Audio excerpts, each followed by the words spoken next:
My name's Logan, and I used to think the scariest thing in life was losing someone you love. But what really messes with your head is realizing that the person you thought you knew, the one you trusted most, isn't who they say they are. It's like discovering there's a trapdoor beneath your entire life, and suddenly you're falling through it. I was working as a designer at a mid-sized agency in San Antonio when the first domino fell. It was a Tuesday morning. Nothing dramatic. Just another sleepy meeting in a conference room that smelled like old coffee and stress. My laptop was open, but I wasn't really paying attention to the slide deck on the screen. I'd heard the same marketing KPIs so many times, I could recite them backward in my sleep. Then I got a Slack message from Sarah, someone in the marketing department. We weren't particularly close. More the kind of coworkers who smiled in passing and liked each other's memes occasionally. She dropped a message into my DMs that read, "Hey, doesn't this look like your wife?"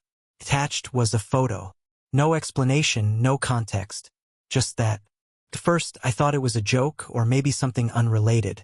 But the moment I clicked it, my stomach twisted.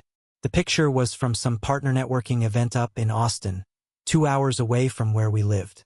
It looked candid, taken with a phone. And there she was, Megan, my wife, wearing a dress I'd never seen before, clinging to some tall, clean-shaven guy in business casual like they were college sweethearts. Her hand rested on his shoulder like it belonged there. I just stared at it, not saying anything, not blinking, just processing.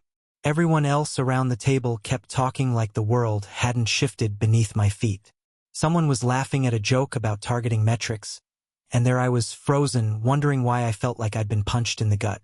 I didn't reply to Sarah, just minimized the message and tried to act normal for the rest of the meeting. My hands were cold, my mouth was dry, and my heart was pounding so loudly I could hear it in my ears. That night, I waited until after dinner to bring it up. Megan was scrolling on her phone, some reality show murmuring in the background, and I tried to sound casual. Tried not to sound like a man unraveling. "Hey," I said, keeping my tone light. "Someone at work sent me a picture from an event in Austin. You were there, right?" She didn't look up. "Last week?" "Yeah, just a client mixer." "Why?" I hesitated, then pulled up the photo on my phone and handed it to her. Her eyes flicked to the screen. For a second, just one, her smile faltered. Just a tiny freeze like her brain hit a glitch. Then she laughed. This sharp, breathy, practiced laugh. "Are you serious right now? Logan, come on. That's photoshopped." Photoshopped? Obviously. I've never worn that dress in my life. She handed my phone back, rolling her eyes. "God. You guys at your office are so immature." I didn't say anything. I just stared at her. She noticed. Her smile stiffened. Then she added, "Honestly, your insecurities are showing. You've been weird lately. Maybe that's why you're seeing things that aren't there." I nodded slowly. She looked back at her phone. "Don't project your boring imagination onto my job. I'm not out here flirting at work events. Grow up." And just like that, it was over. At least for her. She went back to scrolling, probably texting that same guy, maybe laughing with him about how easily I bought it. I walked outside and stood on the porch in the dark, the weight of the conversation pressing down on me like a storm cloud. I looked out at the quiet street, the dim glow of street lamps lining the cul-de-sac, the neighbor's dog barking in the distance like everything was normal. But something in me had shifted, a quiet awareness, a sharp edge I hadn't noticed before. See, I'm not the jealous type. I've always believed in space, in trust. Megan and I had been together for nearly 6 years, and while we'd had our share of rough patches, what couple hasn't? I always thought we were solid, grounded. We made jokes about people who snooped through their partners' phones or followed them around like detectives. That wasn't us. Or at least it wasn't supposed to be. But I'm a designer by trade. I live in the world of pixels, shadows, lighting, details most people overlook. I know what Photoshop looks like. That photo, it was real. The lighting matched. The angles were consistent. There were reflections in the wine glass. Whoever had taken it didn't doctor it. They just happened to capture a truth I wasn't supposed to see. And what really got me, what I couldn't shake, was how quick her lie was. Not defensive, not shocked, just immediate and clean, like she had it ready, like she'd practiced it in her head a few times just in case. That's when the voice started in the back of my head. A voice I tried to ignore. A voice that whispered, "She's done this before." And just like that, doubt became a part of my daily life. It crept into everything. I started replaying moments from the past, trying to spot the cracks in the walls I hadn't seen before. Like the time she came home from a wellness retreat smelling like cologne and said it was probably from the spa attendant. Or how she always turned her phone face down even when she was just watching Netflix. Or how she started ending calls the moment I walked into the room. I told myself it was nothing. But this photo? It made it impossible to keep pretending. That night when she finally came to bed, she curled up next to me like everything was fine. I didn't move. I didn't put my arm around her like I normally would. She didn't seem to notice. Or maybe she did and just didn't care. I lay there staring at the ceiling for hours, wondering if this was the first red flag or just the first one I couldn't ignore. They say hindsight is 20/20ths, but no one tells you how loud hindsight can be. After the photo incident, it was like a switch flipped in my brain. Things I used to laugh off or brush aside now echoed louder than ever. They didn't just seem off, they were off. And the more I thought about them, the more I realized this hadn't started in Austin. That was just the first time someone else had seen it too. I started making mental lists.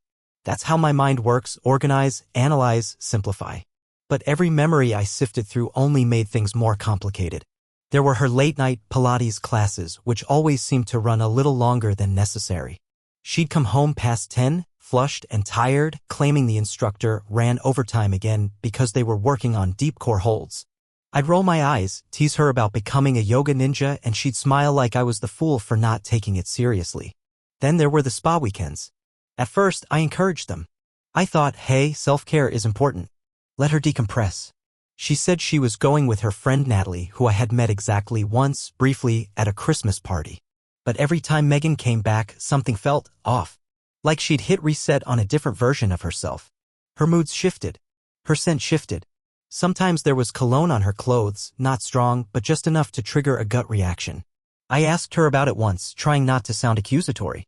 Do they use cologne in spa treatments now? I joked. She didn't miss a beat. One of the massage guys must have been heavy on the aftershave. Gross, right? But her voice was too smooth. Too polished. Like the line had already been rehearsed. Then there was her phone. Always on silent. Always face down. Always held close like a second heartbeat. She said it was because work notifications stressed her out. It's all Slack messages and calendar pings, she'd say. It's nothing important. But here's the thing, silence is loud when you're listening for lies. I remember one night, maybe a month after the Austin photo, I caught her scrolling through Instagram. I didn't say anything at first, but then I noticed something strange. Our couple photos were disappearing. Not all at once. Not dramatically. Just one here, one there. First our anniversary post from last year. Then the selfie we took in Colorado hiking up that ridge she swore she hated. Then the boomerang from our friend's wedding, the one where she kissed me on the cheek as confetti fell in slow motion. Gone. When I asked her about it, she shrugged. Just curating my feed, she said, like it was the most obvious thing in the world. You know how weird the algorithm is. Old stuff tanks engagement. I didn't say anything then. Just nodded. But a part of me started saving *TS. Quiet insurance. And then came the dream. It was 2 a.m. She was tossing in her sleep, mumbling. I don't usually wake up easily, but something about her voice that night pulled me out of the fog. She said, clear as day, Bryce will take care of it all. I whispered back, what? She stirred, half woke, blinked at me, then rolled over. In the morning, over coffee, I asked her, keeping it casual. Who's Bryce? She blinked. Bryce? Yeah. You said his name in your sleep last night. She sipped her coffee like it was just another Monday. Oh. Must have been a dream. We were watching that legal drama before bed, remember? I think there's a character named Bryce. There wasn't. But I let it go. I let a lot of things go. Because that's what you do when you love someone, right? You give them the benefit of the doubt. You assume they're being honest, that the weirdness is just stress, coincidence, bad timing. But after that photo, I stopped giving her the benefit of the doubt. I started connecting the dots. And it didn't take long before the picture I'd been trying not to see became impossible to ignore. The patterns weren't subtle. They never had been, I just hadn't wanted to see them. I remembered how her mood would shift the day before she left for one of those spa weekends. Almost like she was nervous. Not anxious about traveling, but buzzing with anticipation. She'd be extra affectionate, quick to kiss me on the cheek, tell me how much she loved me. At the time, it felt sweet. Now it just felt like guilt control. And when she came back, always quiet, spent. Sometimes she'd bring me a gift, a tiny jar of expensive jam, or a weird organic candle. Something that said, "See, I was thinking of you," but her eyes always looked tired, empty, like she'd given all her energy to someone else. I started paying more attention to her calendar, or what she let me see of it. Some entries were private. Others were vague. Client touchpoint, networking, team alignment, corporate babble that could mean anything. I never asked for access, but I started making my own timeline, checking her stories against her travel logs. Nothing screamed cheating, but everything whispered it. The next clue came from her car. One night, she asked me to move it so I could park mine behind hers. When I slid into the driver's seat, I noticed the seat was pushed way back, further than she'd ever need. Megan's not tall, and she always drove hunched up close to the wheel. But this time, the seat was practically reclined, like someone else had been driving, someone taller. I adjusted the seat, said nothing, but it stuck with me. There was even a scent. Not quite cologne this time, but something warm and earthy, like men's body wash. Subtle, almost faded, but still there. Another time, I caught her smiling at her phone. Not a casual smile, one of those slow, involuntary grins. The kind people make when they feel seen. I asked, "What's so funny?" She jumped, then laughed. "Just a dumb meme. You wouldn't get it." Then she locked the screen before I could see anything and slipped it into her purse. I didn't push. I just nodded, made a joke, let it go again. But inside, something was tightening. It's wild how we train ourselves to ignore our instincts. How we convince ourselves to trust when the signs are screaming don't. I used to think trust meant not questioning someone. But now I see it's about consistency, patterns, the willingness to be transparent even when no one's asking. And Megan? She wasn't transparent. Not even close. Every conversation felt like it came with a hidden subtext. Every excuse felt like it had layers. Layers of lies I hadn't been willing to peel back. Until now. It was supposed to be a surprise. A quiet, thoughtful gesture. I had just gotten back from a 3-day conference in Dallas. It ended early, and instead of telling Megan, I thought I'd make the trip home and surprise her. I even stopped by her favorite little Italian place on the way. A hole-in-the-wall spot that made fresh pappardelle and knew us by name. I remember texting her, "Conference wrapping late. Staying in Houston tonight. Love you." I lied. Just once. And I remember feeling guilty for it. Like it made me just as bad as her, even though I didn't know what I was walking into. The moment I opened the door, I knew something was wrong. It wasn't anything dramatic. No sounds of chaos. No clothes strewn about. But the air felt different. Warmer. There was music playing, jazz, low and unfamiliar. Megan didn't listen to jazz. And the scent. Not her perfume. Not the usual lavender candle she always had burning. Something muskier, foreign. Then I heard it. Voices. 2 of them. Coming from the kitchen. Hers soft, flirty, almost singing. And his lower, confident, too comfortable in my house. I froze just inside the entryway. My heart started pounding, not out of panic, but in that slow, sick way that happens when you already know the answer. I didn't say a word. I didn't slam the door or call her name. I just moved, quietly, slowly, down the hall, toward the voices. I paused just around the corner, their words clear now. "Now he definitely won't find out," the man said, his tone smug. Megan laughed. Not nervously, not awkwardly, but easily. "As long as the judge doesn't dig into the documents, it's clean. He's not exactly detail-oriented." The knife in my back hadn't even twisted yet, and I already felt hollow. I stepped into the kitchen, and everything stopped. She was standing in front of the island, wearing the black lace robe I'd given her for our anniversary. Underneath, barely anything. Her hair was tousled, freshly curled. She was barefoot, wine glass in hand. And next to her, lounging casually like he owned the place, was the same guy from the photo. Tall, clean cut, that same smug, too-white smile. They froze like a paused movie. No one said a word for a full 5 seconds. Then Megan blinked, and the only thing she said, the only thing was, "You were supposed to be in Houston." That was it. No apology. No panic. No fear. Just inconvenience. Like I'd ruined her evening by existing. The guy cleared his throat. Took a step back. Megan set her wine down carefully as if that was the priority. "I can explain," she said, her voice thin. I didn't want her explanation. I just stared at her. At him. At the ruined pasta in my bag. "I brought dinner," I said. My voice didn't even sound like mine. "Thought we'd have a night in." Nobody moved. Nobody laughed. Nobody cried. I turned around and walked out the front door. My hands were steady. My jaw was locked. And my entire world had just split in two. That Monday, I went into work. I don't know why, maybe habit, maybe because it was easier than sitting alone with my thoughts. Everyone was already talking. Not about that, of course. But about the usual deadlines, new clients, some in-office trivia game HR was pushing. And then someone made a joke. One of the guys from Dev, a casual smirk, said loud enough for half the room to hear. "Better not send Logan any more pics, we don't want him filing for divorce over someone's sister again." A few people laughed. Not maliciously, they didn't know. They thought it was funny. Innocent office gossip. I closed my laptop. Stood up. The room quieted. I looked around, not angry, not dramatic. Just tired. Then I said, "Thanks for reminding me why she chose someone else's bed over this room." Silence. Real silence. Not awkward, stunned. And then I walked out. No one followed me. No one laughed. I didn't go home that night. I booked a cheap hotel near the airport, sat on the bed for an hour staring at the wall, then finally let myself feel it. Everything. The betrayal. The humiliation. The quiet destruction of a marriage I thought was solid. But what got me the most wasn't the cheating.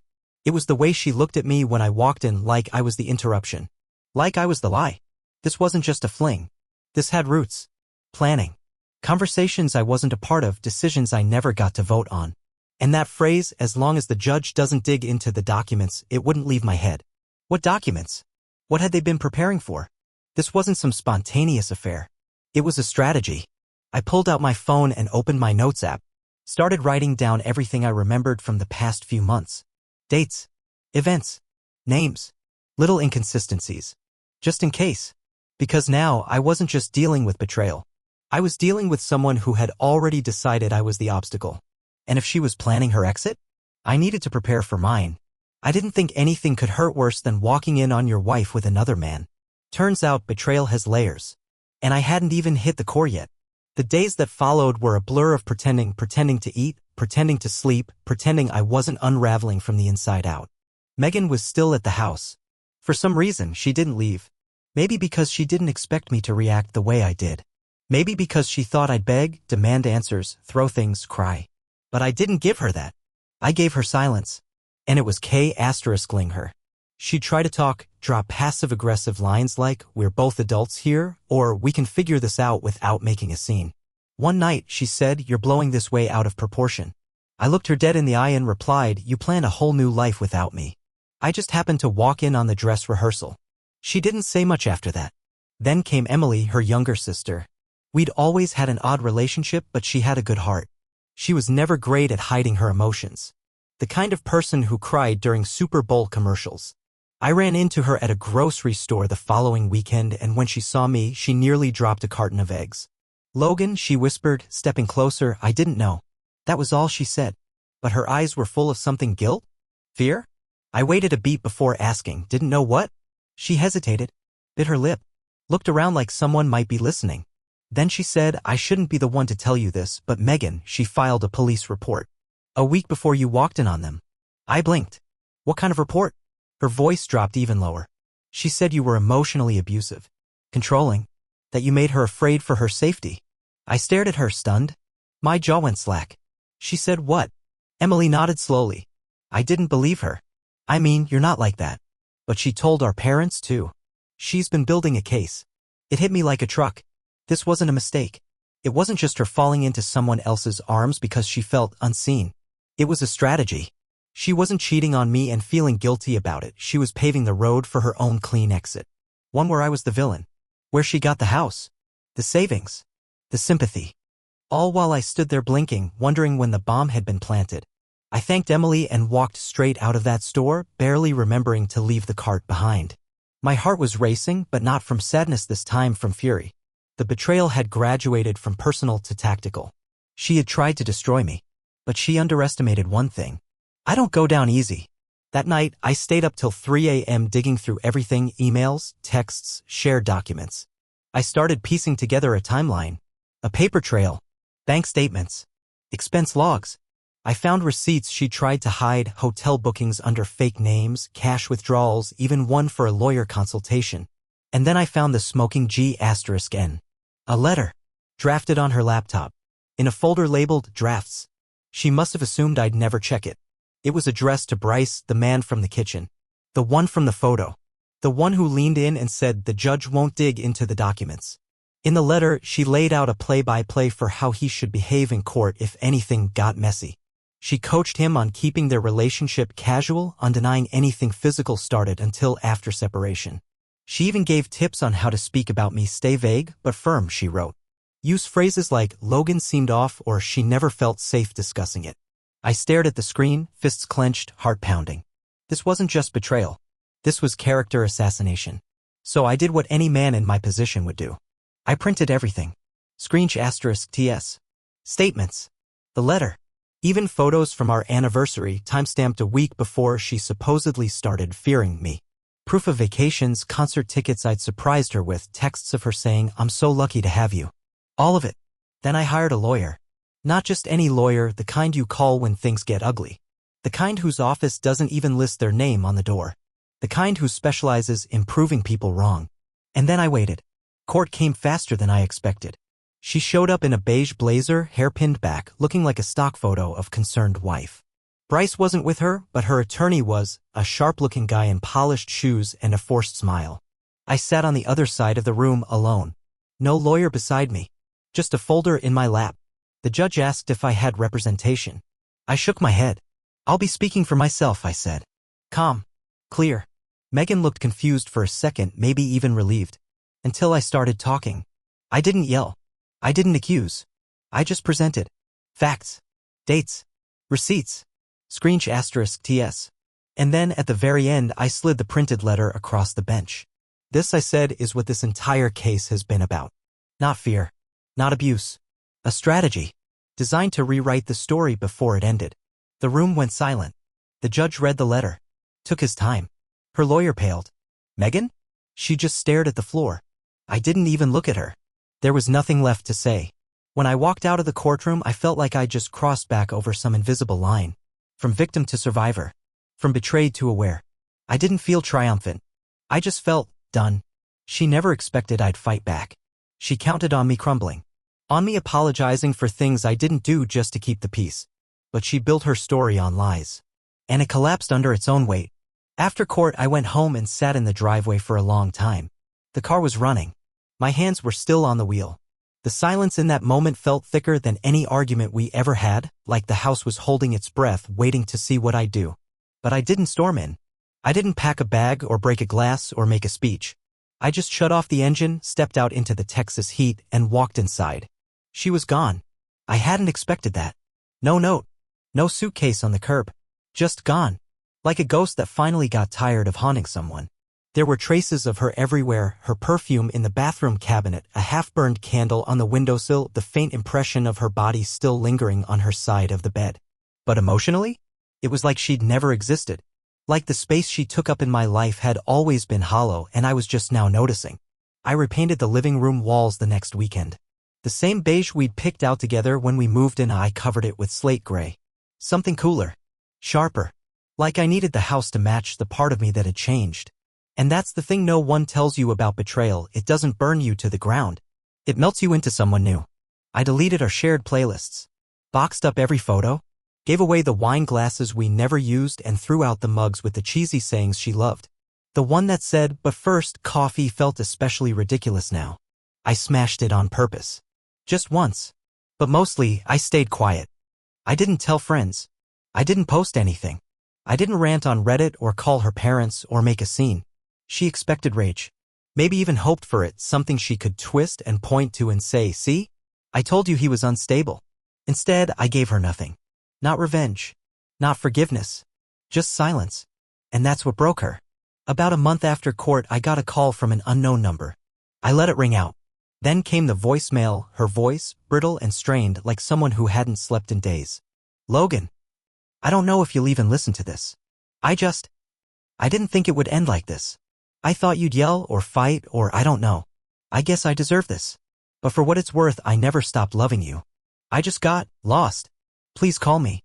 I didn't. That night, my neighbor Nina knocked on my door. She was in sweats, holding 2 mugs of tea. "Thought you might want company," she said. There was no agenda. No awkward small talk. We just sat on the rooftop of our building, watching the sun dip behind the skyline. 2 people who had seen life go sideways and were still here anyway. We didn't talk about Megan. We didn't talk about betrayal. We just sipped tea and watched the stars come out. And that silence, the real kind, not the Cold War kind, was the most peaceful thing I'd felt in months. I wasn't healed, but I was finally quiet inside. A week later, my lawyer forwarded me something from the court clerk. Megan's letter, the one to Bryce, had accidentally been submitted into the official file. Permanently. I hadn't planned it that way. It wasn't even meant for the judge to see. But there it was. On the record. A blueprint of her own manipulation, signed by her own hand. She'd buried herself. Not because I exposed her, but because she underestimated what silence could do. For the first time since the photo, since the lie, the smirk, the robe in my kitchen, I didn't feel anger. Just emptiness. And that emptiness? It wasn't a loss. It was a release. I came home that night, sat down in front of my sketch pad for the first time in weeks, and drew. Not logos. Not mock-ups. Just a face. My own. Not how I looked. How I felt. Tired but honest. Hollowed out but whole. And in that moment, I realized something. I wasn't the victim anymore. Not the enemy. Not the insecure husband they joked about at work. Just a man who finally stopped being afraid to see the truth and chose not to let it define him. Not everything needs fire to end. Sometimes the quiet is what sets you free.